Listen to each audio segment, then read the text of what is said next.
मईशत के लिए technocratic setup कितना जरूरी है, मैं सियासी सवाल आपसे बाद में करता हूं, लेकिन आपका एक आर्टिकल आया trying to look at the Pakistan through Piketty prism. आपका इसके अंदर आर्टिकल एक भी है और दूसरा आर्टिकल भी इसकी सीरीज के अंदर दो हैं। तो इसमें जो आप फरमाना चाह रहे हैं सर, इसका क्या है, उसका आउटकम क्या निकलता है और आप किस तरह से देखते हैं, और फिर टेक्नोक्रेटिक सेटअप इसको किस तरीके से देखेगा? जो माशी करंट सिचुएशन है, क्या जमहूरियत इसका इलाज है या नहीं है?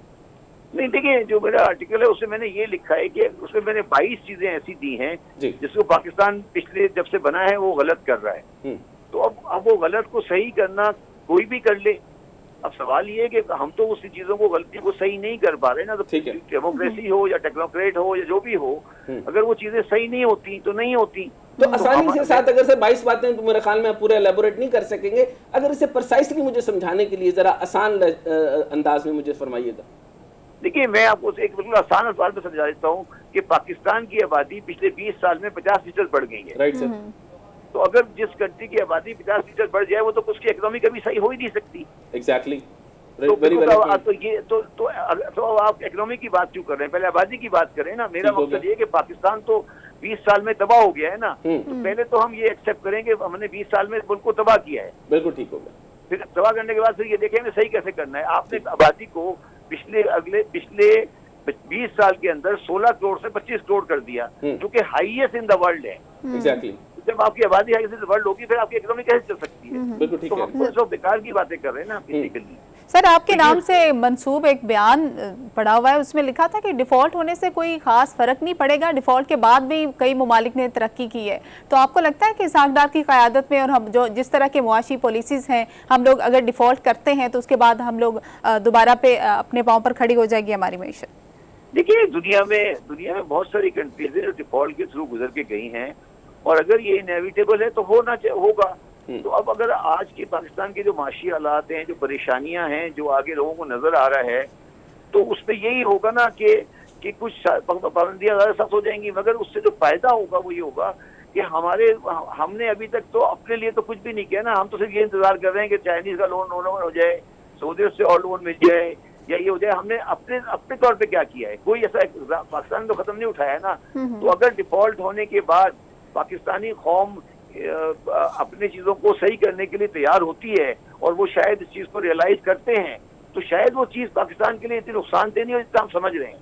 तो इसलिए मैं ये समझता हूँ कि पाकिस्तानी कौम की जो बेहिसी है इस वक्त इन मामलात में, उसकी वजह से डिफॉल्ट इनएविटेबल होता जा रहा है। अच्छा सर, टेक्निकल पॉइंट के ऊपर बात करते हैं कि अमेरिका को आप बड़े अच्छे तरीके से समझते हैं। वहां पे देखा जाए कि मैंने अभी एक डेटा निकाला है, उसके अंदर मैं क्योंकि उधर अमेरिका में था भी, तो वहां पे मैंने देखा कि एप्पल को मैंने देखा, जनरल मोटर को देखा, एलए फाइनेंस को देखा, क्राइसलर को देखा, मार्वल एंटरटेनमेंट को देखा, और प्लस जो है वो डोनाल्ड ट्रंप का भी बाकी मामलात भी देखे। ये वहां पर जो है वो डिफॉल्ट होना और डिफॉल्ट होकर 7 साल बाद बिल्कुल क्लीन चिट ले लेना, ये तरीकाकार मैंने खुद सुना। और एक बहुत यूनिवर्सिटी के बड़े यानी चेयरमैन है, मैं नाम भी ले लेता हूँ, महमूद सादिक साहब है, वो खास तौर पे इसहाक डार साहब के साथ कांटेक्ट में रहते थे। वो कहते थे फौरी तौर पे मुल्क को डिफॉल्ट करवाओ, और डिफॉल्ट होते ही फायदा ये होगा कि ब्लैक मार्केट ओपन हो जाएगी और इसी में पाकिस्तान की बका है। ये क्या बात है सर, ये इस तरीके से मामला चलता है क्या? नहीं, देखिए, मेरा मकसद है कंट्रीज के पास जब अपनी लोन की लायबिलिटी नहीं होती, नहीं पैसे तो उनको डेफर करना पड़ता है, इनकार करना पड़ता है। Exactly. तो ये तो रियलिटी है, इस पे हम इतने परेशान क्यों हैं? अगर एक रियलिटी सामने आ गई है उसको फेस करें ना कि उससे जुटलाएं कि वो नहीं है। ठीक हो गया।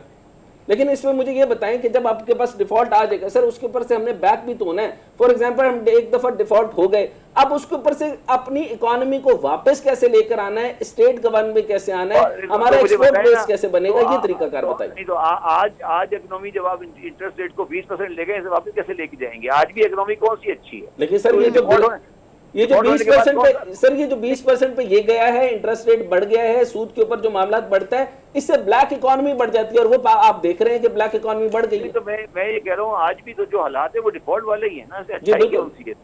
फर्क क्या है? फर्क क्या पड़ेगा? तो कोई फर्क नहीं पड़ेगा। इसका तरीका कार क्या होगा सर? आप आगे कैसे मूव ऑन होंगे? हम कुछ भी नहीं होगा। ये आपकी एलसी शायद हो रहे कैश बेस पे हो जाए, जितनी आपकी इंपोर्ट होंगी इतनी आपकी एक्सपोर्ट होंगी। Basically that's the whole point. अच्छा, तो अब मुझे ये बताएं कि आपने टेक्नोक्रेटिक सेटअप के ऊपर भी बताया, मैं आपका ज्यादा टाइम नहीं लूंगा। सारी अभी वो देखिए, अभी इस पे इलेक्शन का डेट का सेटलमेंट होने दें, देन इसके बारे में बात करते हैं। नहीं वो करेंगे, लेकिन आप ये बताइए कि इलेक्शन जो है वो इलेक्शन से रिजल्ट आएगा या टेक्नोक्रेटिक सेटअप इसको बेहतर तरीके से फाइनेंशियल मूवमेंट को बेहतर करेगा? नहीं, अभी इसके बारे में अभी चीजें बड़ी फ्लूड हैं। जो पहले पोजीशन थी वो चेंज हुई है इस पे, मगर फिर अपना ख्याल है कि एक टेक्नोक्रेट सेटअप लाना पड़ेगा पाकिस्तान।